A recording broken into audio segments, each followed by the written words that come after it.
Mums ar Sinču likās, ka mūsu Eģiptē grib nolaupīt. Tā arī beidzās.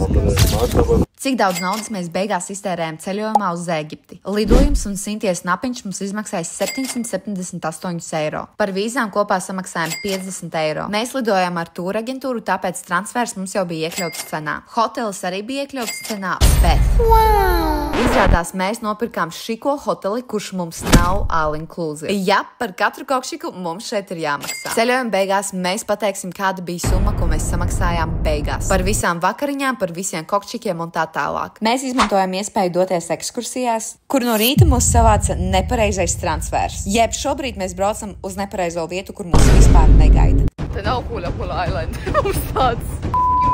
Vai mēs noskolosim 120 eiro vai ne?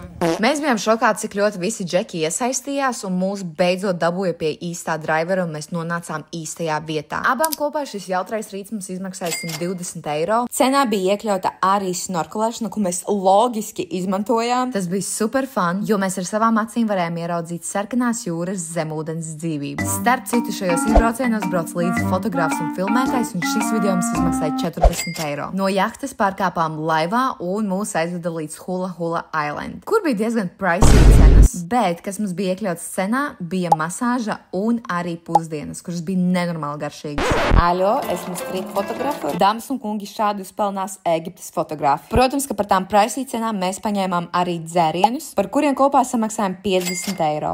Jauna diena, jauna ekskursija. Mēs paņēmām pilnu dienu Sahāras tuksnesī, kas mums izmaksāja 100 eiro. Es teikšu godīgi, šī mums abām bija viena no labākajām ekskursijām Eģiptē. Pirmām kārtām mums tika nenormāli forši gids, kurš mums pavēra vaļā vēsturisko pusi no šī kanjona. Starp citu, es joprojām brīnos, kā mēs pēc šī brauciena palikām.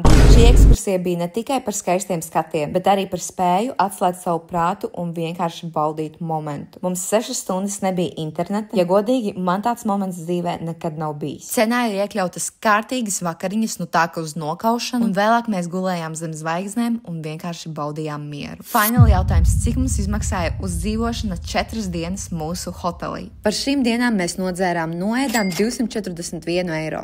Kas ir salīdzinoši ok. Pieskaitam dāvanas un tipus darbiniekiem vēl klāt, kas bija 200 eiro, un gala cena ir 1600 eiro.